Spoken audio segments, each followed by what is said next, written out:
There's something undeniably fascinating and often misunderstood about relationships where the woman is older than the man. Society tends to view them through a skeptical lens, labeling them as unstable or temporary. But is that really true? Or is the issue not about age at all, but about something deeper, something psychological? Carl Jung didn't write directly about age gap relationships, but his work on shadow dynamics, projection, and unconscious complexes speaks volumes about why these relationships often feel emotionally intense, yet fragile. If you've ever found yourself overthinking a younger man's delayed response to your text, spiraling into self-doubt, did I say too much? Am I pushing him away? Is he already losing interest? You're not alone. That emotional storm isn't random. It's rooted in unconscious patterns that many women unknowingly carry into relationships like this. And here's the uncomfortable truth. It's not always him. Sometimes it's the parts of yourself you haven't fully made peace with, surfacing through him. Today we're diving deep into what older women should never do when dating younger men, not just from a social perspective, but from a psychological one. We're going to explore the hidden dynamics Jung hinted at, how the mother complex, unconscious projection, and masculine energy within women can either build a meaningful connection or silently sabotage it. And this isn't theory for theory's sake. These patterns show up in real life, in late-night texts, overgiving, emotional caretaking, and that quiet fear of not being enough. If you're a woman who's ever felt that tension, between wanting to be loved and feeling like you're somehow too much, this video is for you. So if you're passionate about psychology, relationships, and inner power, go ahead and hit that subscribe button. This isn't just about love. It's about understanding yourself more deeply than ever before. And this is where it starts to unravel. Quietly, subtly, and almost always with good intentions. One of the biggest psychological traps older women fall into with younger men is stepping into the role of caretaker. At first, it feels natural. You're more experienced, more grounded, and maybe even more emotionally stable. But there's a fine line between being nurturing and becoming maternal. Carl Jung's theory of the mother complex explains why this dynamic becomes so dangerous. Some younger men unconsciously project their unresolved relationship with their mother onto the older woman. And if she responds by over-functioning, checking in constantly, reminding him to eat, helping him plan his day, fixing his problems, it doesn't bring them closer, it kills polarity. What began as an attraction slowly turns into a silent shift. He starts to withdraw, not knowing why, and she starts to feel confused and hurt. You think you're being supportive. He feels infantilized. The romance slips into a pattern of dependence, not desire. Real-life signs of this? You find yourself texting things like, "Did you eat? Remember your meeting at 3. You should wear a jacket. It's cold out." That's not romantic connection. That's maternal programming. And while he may appreciate it at first, eventually it becomes emotionally suffocating. You stop being a lover and become something symbolic, something he's subconsciously trying to break away from. Jung would say this isn't love. It's a loop. Both of you responding to shadows you haven't yet faced. So here's the truth. Love him, support him, but don't raise him. You're not his mom. You're his mirror, his equal, or nothing at all. Another trap, and this one's more subtle, is the urge to improve him. On the surface, it sounds noble. You see his potential, right? You just want to help him grow. But dig deeper, and Jung would say you're not seeing him at all. You're projecting your unmet needs, your unfulfilled fantasies, and your emotional baggage onto someone who simply doesn't deserve it. You're not loving the man in front of you. You're trying to recreate an internal image you've carried for years. It might sound like, he's great, but if he were just a little more ambitious, if he just dressed better, if he just thought like me. This isn't guidance, it's reshaping. You might tell yourself you're being inspirational, but what he hears is, you're not good enough as you are. And that erodes him over time. One client once told me, "I thought she believed in me, but it turned out she was just trying to make me into someone else." That's the damage projection does. You're not in love with the man, you're in love with the potential. You're chasing a ghost. Maybe your ex-husband had a 6-figure job. Maybe your father was emotionally unavailable. Maybe you're trying to finally get it right. But whatever it is, this man is not a placeholder for the pain you never healed. He deserves to be seen for who he really is, not what he could be, if only. Jung taught us that until we make the unconscious conscious, it controls our lives and we call it fate. So if you're constantly trying to fix or shape him, maybe pause and ask yourself, what am I really trying to fix? The third trap is perhaps the most heartbreaking and the most common, using the relationship to prove you're still desirable. It's not always obvious, doesn't always show up in words.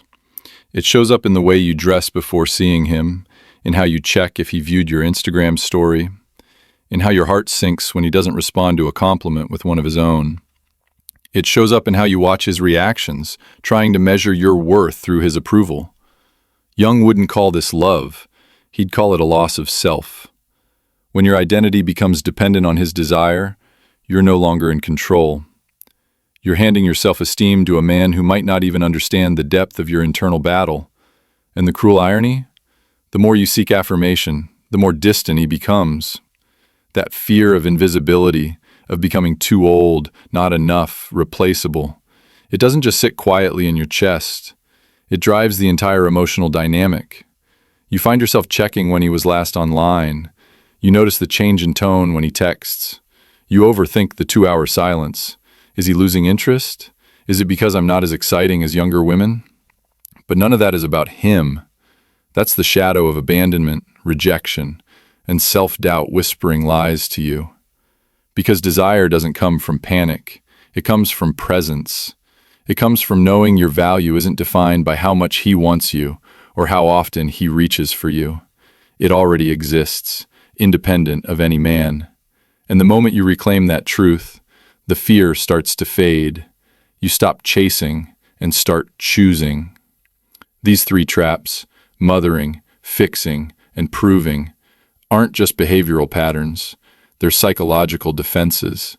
Jung would say they emerge from unconscious wounds that haven't been healed, patterns inherited from childhood, past lovers, or internal expectations we've never examined. The problem isn't age, it's awareness.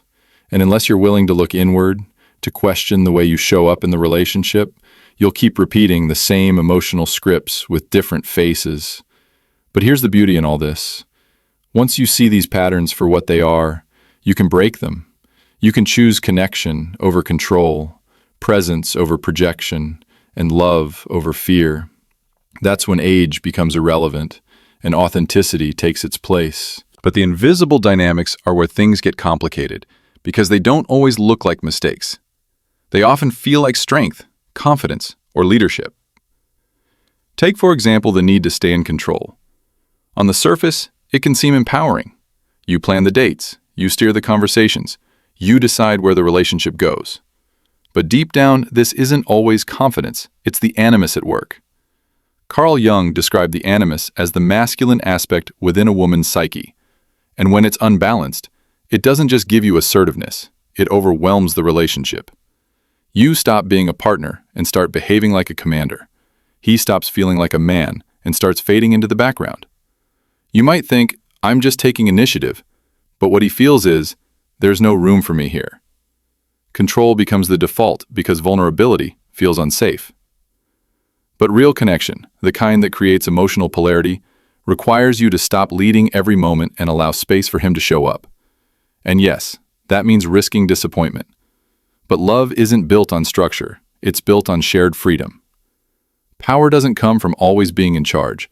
It comes from being so secure in yourself that you can let go and still feel safe. That's what creates intimacy, not authority. And then there's the ghost in the room, the ex. It's shocking how often relationships are haunted not by conflict, but by comparison. When an older woman steps into a new relationship with a younger man, it's tempting, almost automatic, to evaluate him through the lens of her past. My ex never forgot birthdays. He used to surprise me with weekend getaways. He dressed better. He listened more. He knew how to lead. These thoughts don't always get said out loud, but they bleed into tone, body language, and expectations. The younger man doesn't hear your words. He feels the judgment. He senses he's constantly being measured against someone he never met and can never outdo. Jung might call this a projection of the past onto the present, an inability to let go of the narrative that's already written.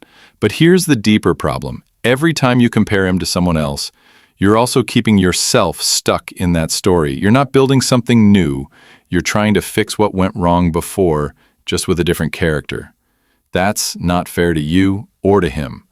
The relationship turns into a battlefield of ghosts. He's fighting someone he can't see, and you're trying to rewrite history instead of writing a future.